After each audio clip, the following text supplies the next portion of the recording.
Today on the World Triathlon Podcast, we get the inside scoop on the story behind a return to the blue carpet from one of the very best to ever set foot upon it. USA Triathlon's first and only Olympic gold medalist to date. Shortly after being crowned Rio 2016 champion, the two-time world champion switched focus to goals of a different sporting kind, specifically marathon. Then, in December last year, triathlon tongues were set wagging with the announcement of a return to the sport and a firm eye on Paris 2024 qualification. She is, of course, Gwen Jorgensen. Gwen, welcome to the podcast. How are you and where are you? Yeah, thank you. I'm doing really well. I am in Boulder, Colorado, and I'm here. I'm actually feeding my almost 4-month-old and excited to talk to you and then go for a long run. So, yeah, there it was. And here we are, 13th of December, a brilliantly kind of low-key title for a YouTube video that just said back to triathlon. Was there a bit of a moment as you sort of pressed upload on that video that, you know, it was well and truly out there? Not really. I had really been thinking about it a lot. And so it wasn't something that was scary for me. I feel like a lot of people in the triathlon world, like my competitors, I think a lot of them already kind of knew. So for me, it didn't really feel like it was this huge moment, I guess, then and there. I felt like previous to that, the weeks leading up, people kept asking me about like, oh, you're coming back to triathlon? So somehow the cat got out of the bag before that. Where was the initial moment? Where did that come from? Where you suddenly thought, actually, this is something I'm going to get serious about? Yeah, it happened while I was pregnant with George, and I had always felt like I really missed out on the mixed team relay, and that was something that I wished was in the 2016 Olympic Games, but I'm really happy now that it's just in the Olympic Games. So that's what really gave me the motivation to come back. And my husband, Patrick, asked me about it. And I said, well, if I could only do the relay, I would come back to triathlon. And so I decided, you know what, I'm going to swim a little bit, see if I enjoy it. Ian O'Brien let me join his group, which was amazing. I was swimming with Taylor Knibb and Morgan Pearson and here in Colorado, and we were training together. And I just realized, oh my gosh, I'm having fun in the water, which is a big reason. It was one of the major reasons I quit triathlon, because I just wasn't having fun, especially in the swim. So for me to realize that I was having fun, it was something I was enjoying, I was like, oh, maybe I do want to do triathlon. And so it kind of morphed into a little bit more. Obviously, my main goal is still just the team relay, but I'm going to be doing some individual stuff as well, just because, as you know, you have to do the individual to do the relay. Was that first session with Ian in the pool after George's arrival? Sorry. And off George. Hopefully won't have any more interruptions. Sorry about that. Yeah, those first sessions back, was George already out in the world, or was this kind of while still pregnant? I was still pregnant. And so I was like, wow, I'm having fun. And I was improving as I was growing.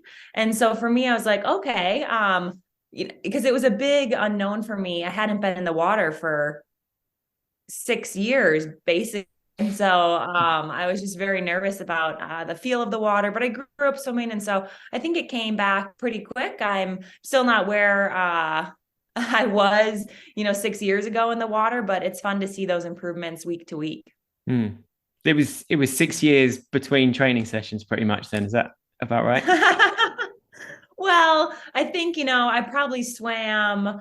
I swam when I came back from Stanley after his birth. I swam a little bit. So there were times when I was swimming a little bit here and there, but never a ton. When I say swim, I'd get in the water and do 2K, very accomplished. And Stanley presumably he's already swimming. He must be like, damn, Mum, you're good. What's all this? No, he still thinks he can beat me. So he loves to go in the pool. He's really into diving down deep. So he'll go down, dive down 9 foot to the bottom. And I'm like, oh, my ears hurt. And he just is like going after it. And he loves to do races. So he does love the water, which is fun to see. Was there any sense? So at the end of the 2016 season, did you feel harshly done by a bit with the triathlon kind of community going, oh, yeah, Gwen isn't kind of not rubbishing our sport, but like just not speaking very positively about it, when actually, it was the swimming. It obviously kind of, it's not like there's maybe a sense that if you're at the top of a sport, you've got to be enjoying yourself. Otherwise it's this big taboo. And it's like, well, actually, there's no reason really why the enjoyment and success have to be hand in hand, is there?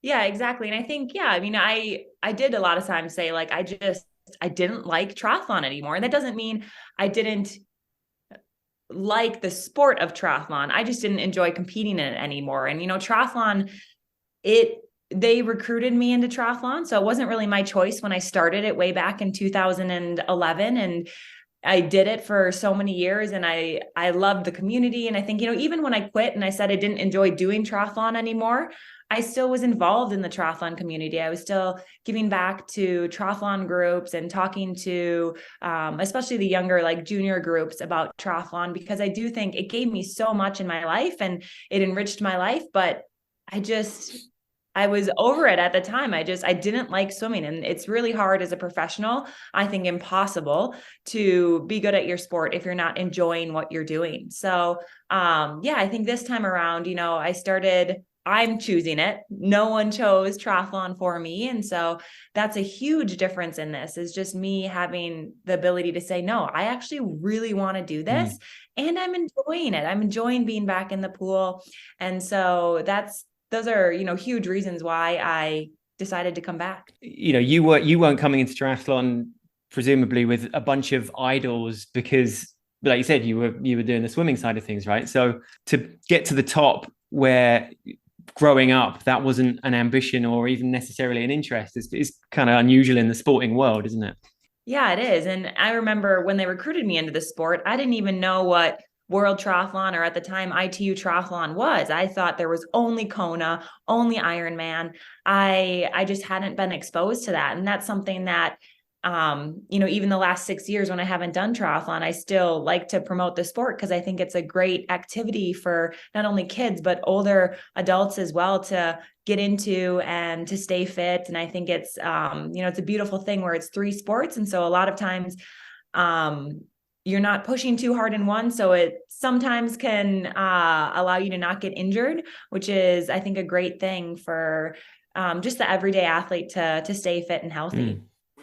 And off the back of your YouTube announcement, there was a lot of really encouraging comments, which again must give you that little kind of boost and so on. And the word inspiring came up a lot. And I guess that in itself plays into that idea of, there wasn't a person that inspired you into the sport, but conversely, you are inspiring a lot of other people into it. Yeah. There's one fan who's now my friend. I call her Lovey. And I remember I met her at oh boy, I'm bad at the years, but the World Championships in Chicago.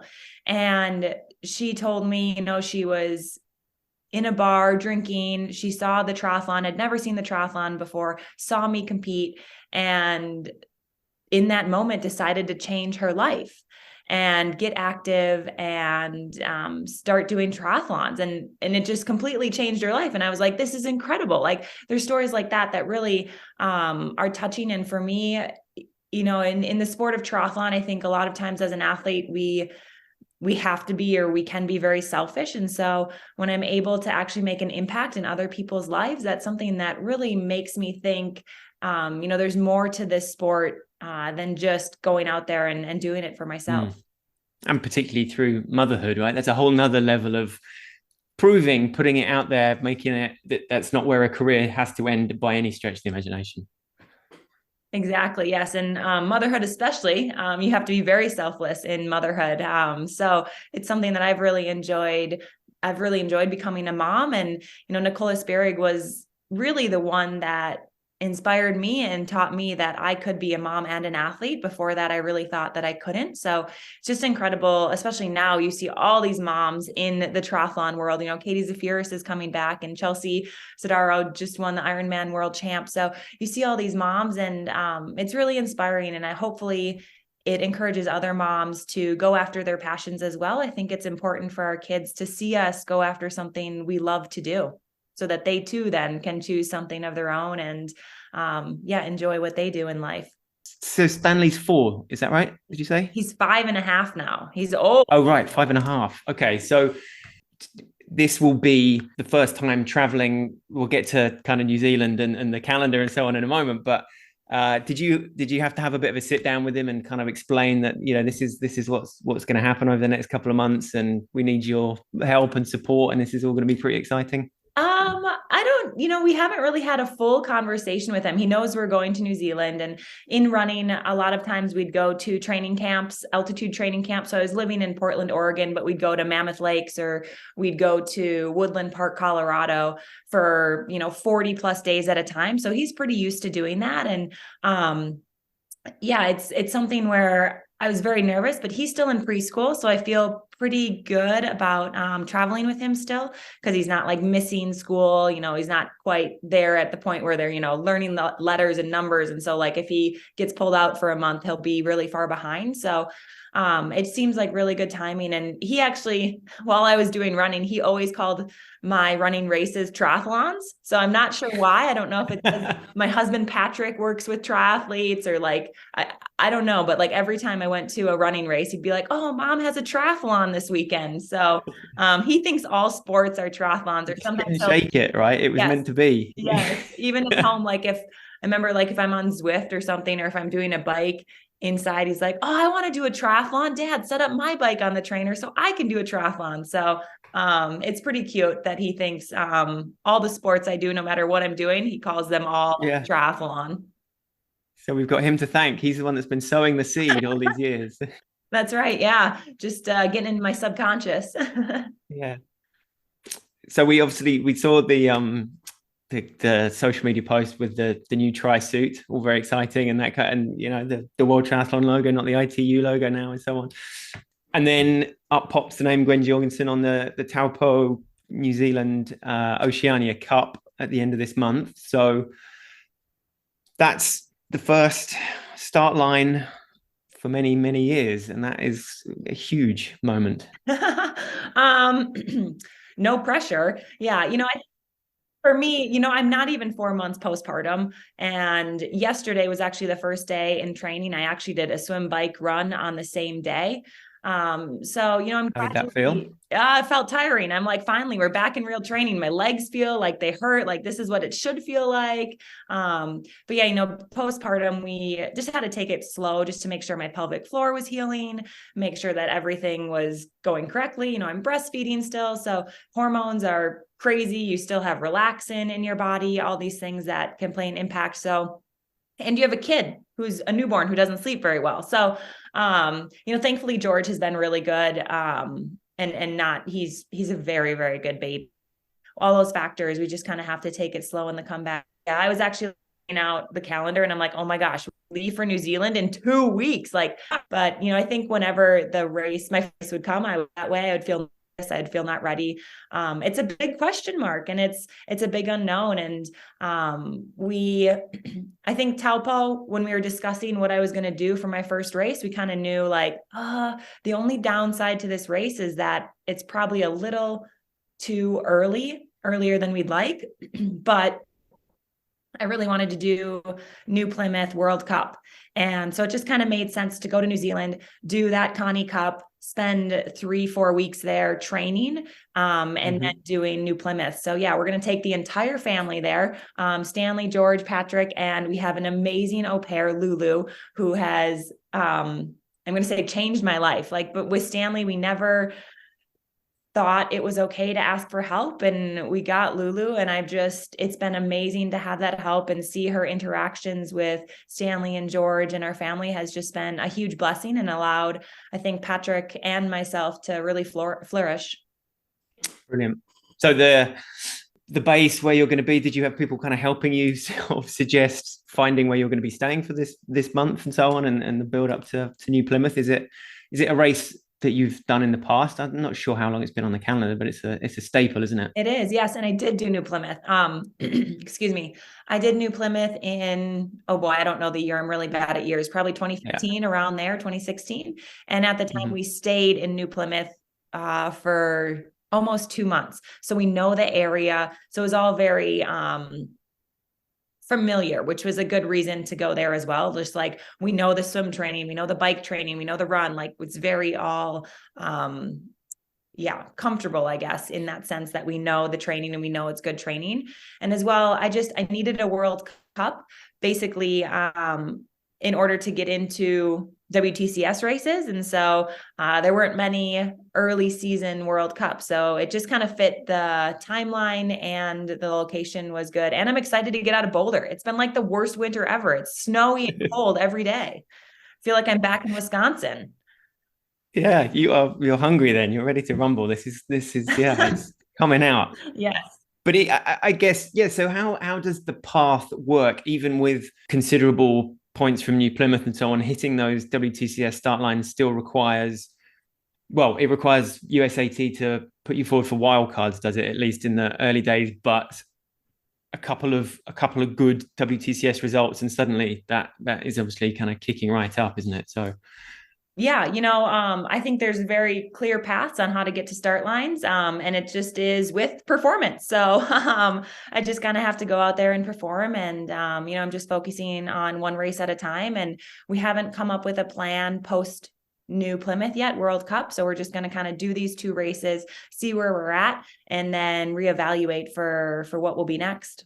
Is part of the mixed relay appeal then not having to spend as much time in the pool, and as well as you being part of the team that you've obviously had huge success as part of the mixed relay team outside of the Olympics, but for that added bow of doing it at the games. World champion in the mixed team relay, which was it's just so exciting. And for me, I remember growing up on swim team, and relays were always my favorite thing. And then in college, when I was running, I did cross country, and I was like, this is the coolest thing ever. I just feel like it brings out the most in me. It's fun. It's this team atmosphere, and it's just really enjoyable.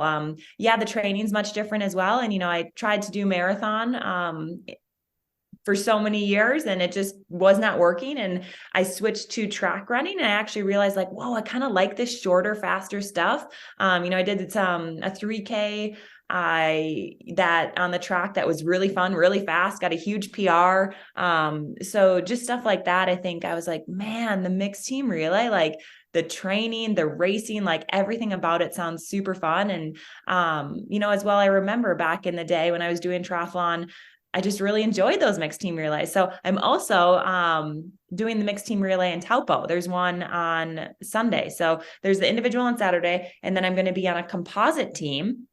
Who's in the team? Yeah, I don't know. It's just a composite team. People from other countries. I think they're just going to I have no idea how it works. Right. But I'm very excited to be able to do that again and get one on the books. Get one in the bag. Yeah. Because also, I mean, that format massively magnifies the transition, right? That's going to be an interesting learning curve. The getting those minutiae right again straight away, and dialing that back in, right? Yeah, it's going to be the transitions, like your starts, like every second matters. I feel like it's a 100-meter sprint, not quite, but it's just like, all those little moments really matter. And I posted a video on my Instagram of me, and it was the first mount I tried to do on my bike, and I didn't even get my butt on the seat. So I was like, oh boy. But I very quickly progressed. And so, I've been working on that stuff just to hopefully be able to gain those seconds. Cause every second counts in the mixed team relay for sure. Yeah. I mean, so obviously the USA could only take 3 women, and the Taylors, Nib and Spivey. So you've been actually training a bit with Taylor Nib in the pool then. Was that more kind of middle of last year then? Yeah, and then, Taylor took a break post the, Abu Dhabi postseason. So, but I stuck around a bunch. And so he's doing great. So is Morgan. He's here in Boulder. I think, there's a couple other athletes that are either living in Boulder or moving here. So pretty exciting to see them. But I mean, it's going to be really hard. Sometimes I'm like, I'm insane. I put myself up to these huge challenges that are like almost unreachable, but that's what really excites me and makes me ready to go and just gets me motivated on the daily. I mean, we have more 5 US women who are in the top, that could get into World Triathlon events and like do really well and get in the top 10s and at WTCS races. So it's going to be a huge challenge. And, Katie's coming back as well, Olympic medalist. And so, it's going to be hard. I feel like there's a Netflix series in here or something, like you and Katie coming back in similar circumstances, and it's all perfectly poised, isn't it? Yeah, it'll be fun. I mean, Katie is such a sweetheart, and it's been so fun to follow her journey back into triathlon post motherhood. And I'm excited to see her race. I think she's going to do well. She had, her father passed away, and she came back and won a medal. And it's just, she's always been really inspiring and one of the nicest women on the circuit. I always really enjoyed racing with her. Has most of the training with Ian's crew been in the pool then? Have you been on a ride with Taylor? Just in terms of, Taylor Knibb is obviously one of the people that has kind of moved the sport on a bit, I guess, over the last couple of years with that incredible bike power and doing that off the back of a very strong swim as well. So have you kind of tested the wheels, I guess, there as well yet? Or how do you how's your riding slotting in? Yeah, I have not ridden with Taylor. My husband did, and he got dropped immediately. He can testify that. Yeah.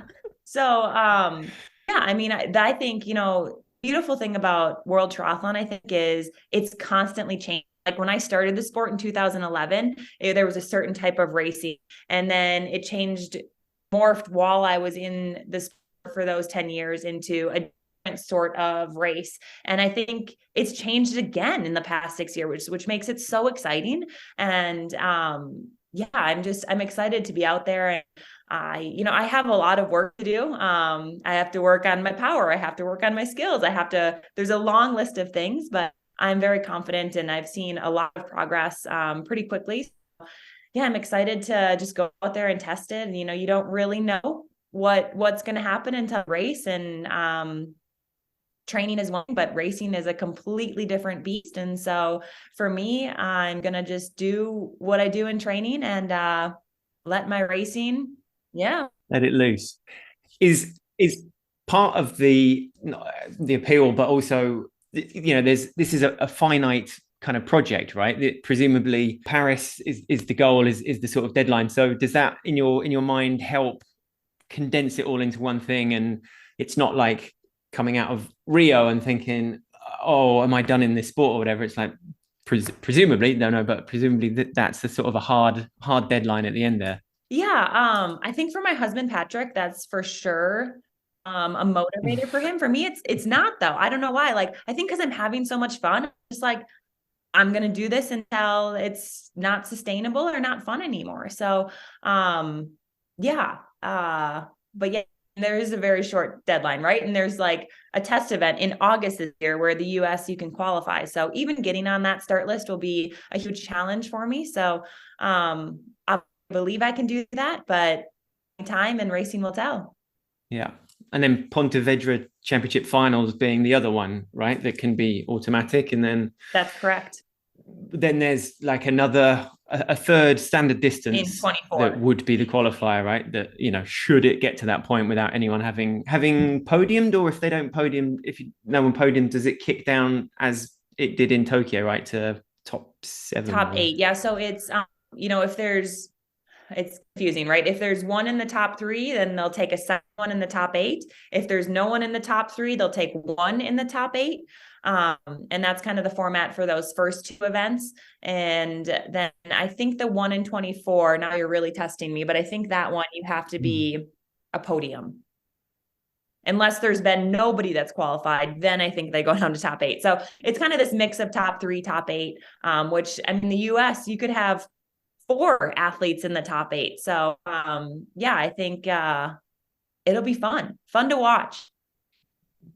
Definitely. That is for sure.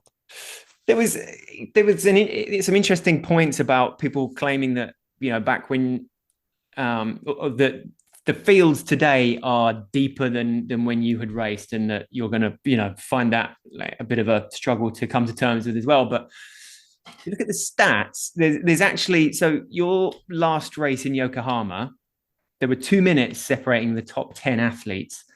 Last year, Yokohama, 4 minutes separated the top 10 athletes. And you had to go back to 30th place to be 4 minutes back. So, you know, at the last grand final, Cozumel, you were second, and exactly 4 minutes separated you and separated Flora in first and Anya Naps in 20th, right? So 4 minutes. Yep.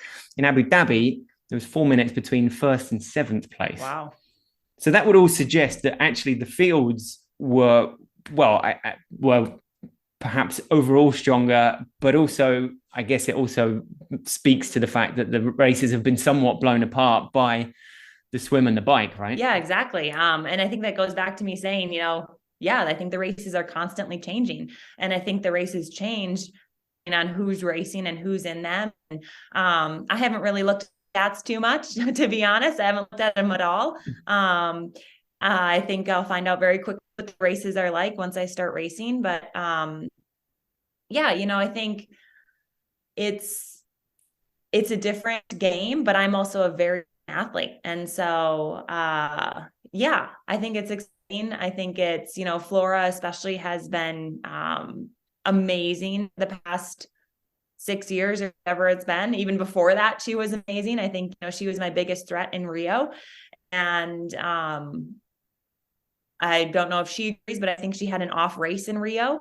And ever since then, I think she's really found her groove, and, you know, she's coming first out of the water, having the strong bikes, fastest bikes, and then having the fastest runs as well. So, yeah, it's pretty exciting to see that. And I think, you know, the biggest thing is for me to find ways to just, thrive and, yeah, find ways to improve, I guess. You know, we'll find out quickly. The race is coming up very quick.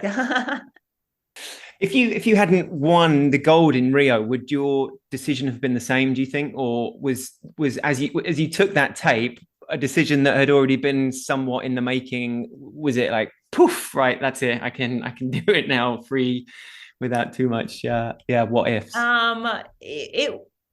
I had been thinking about running for a while before that. And even after Rio, I remember I didn't want to train. I remember training for Cozumel and just being like every day mopey and like, oh, I don't like this. I don't want to be here. I don't want to do this.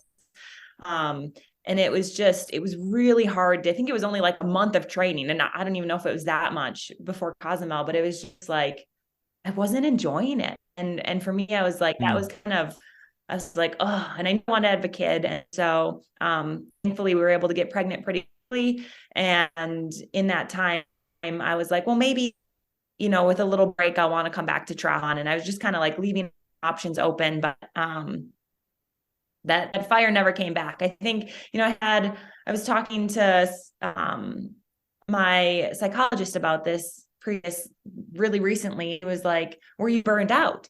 And I wasn't burned out in triathlon. I think it was just that combo, going back to what I said earlier, of triathlon choosing me and me never having chosen it. And then just not enjoying the pool. Like I was dreading going to the pool every day. And so, I was just kind of not happy doing it. Was there also, did you feel a huge amount of pressure on your shoulders going into Rio? As you know, the biggest gold medal opportunity in the sport for the US, and was that a driving force? How was so if you didn't really enjoy the preparation for Cozumel, how was the preparation for Rio? I like the preparation for Rio, and actually, you know, the pressure thing, I think Flora took a ton of pressure off my plate leading into Rio. She was kind of like up and coming and changing the dynamic of the race right then. And I remember, I think the last race I did before Rio, I think was Hamburg. And I don't know what place I got, but it definitely wasn't, I don't know if it was third or fourth or third, I think. Yeah. Third. There we go. Okay. Yeah. So I think, you know, just having some races where I didn't win, you know, breaking my winning streak and people kind of learning to attack on the bike and attack me and do this and that, it took pressure off, I think, which, I didn't mind. I think I could have handled the pressure, but at the same time, I was like, I can just my business here. Nobody knows what I'm doing, and I'm going to be fully ready when Rio comes. And I'm almost kind of under the radar. That's kind of how I felt leading to Rio. Compare that to heading into London then. Were you, like, particularly looking back, I don't know, at the time, were you very sort of wide-eyed and this is my first games? And looking back, are you like, wow, yeah, I wouldn't have done that then? Or did London kind of ease in quite well as well? Because, you know, there was some talk of you, I think you just had your first couple of World Cup wins, hadn't you? But and a series podium, but not a gold at that point. Yeah. I mean, I got silver at the test event of London. So on that course against the best in the world, I kind of knew I could be medal capable. There was a few things going into London. And I think for me, I had never really had media exposure. I didn't really know how to handle that. I didn't know the limits on it. I didn't know it was okay to say no to some people or to like have clear boundaries. And so I learned a lot from London, just media wise, and, you know, the perform at their first Olympics, I'm so impressed with, because it's a different ball game at the Olympics. You know, there's security guards, and there's just all these layers of that you don't have at other races. So, I think it was a great learning experience for me. And, you know, I got a flat tire. Who knows? I was not in medal contention before I got the flat tire. But yeah, it was an interesting race. And yeah, I think it really allowed me to grow and learn, and gave me a lot of knowledge going into 2016. And it also, you know, it was the following year that those golds really started to pour in. What was it that coming out of London and into that 2013 season that was the spark to that success and ultimately that ridiculous win streak that you hit as well?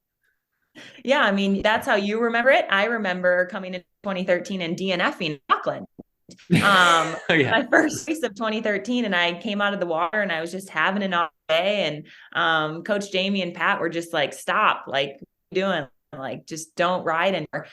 And I saw them like 3 laps, and finally I listened and stopped. And I remember going to them and being like, I need to redo everything. We shouldn't have gone to Australia. We shouldn't have done this. We shouldn't have done that. Like, we need to change everything.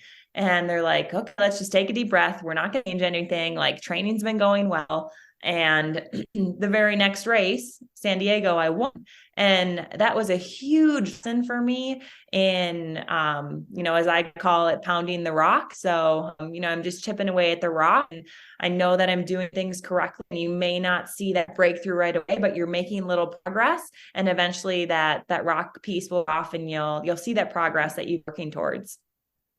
I was watching back the end of the San Diego race, and was it Pat that was on the side there? You did the post-race interview and then turned and just let loose this lovely kind of wail of delight and then hugged him. And a brilliant place to win that first race as well, right? Yes, in the U.S. on home soil. You know, where triathlon started, pretty pretty amazing. Well, I mean, suffice to say, we obviously can't wait to see you back on the blue carpet. New Plymouth will, of course, be live and direct on Triathlon Live, 11 a.m. New Zealand time, 26th of February. Back on the start line for the first time in 7 years. You must be pumped. We're great. Looking forward to seeing it for sure. Yeah, I'm very excited. And yeah, I'm excited as well, just back into the triathlon world. And people have been begging me to come back, so I'm excited to see all their viewers as well. Well, really appreciate you taking the time out. I'm sure as January's kicked into February, it's all got very real for you. Yes, it did. And February is such a short month. I'm like, oh no, I'm losing a day of training. Only 28 days. Brilliant. All right. Well, thanks ever so much again, Gwen. And well on Taupo and New Plymouth. Thank you.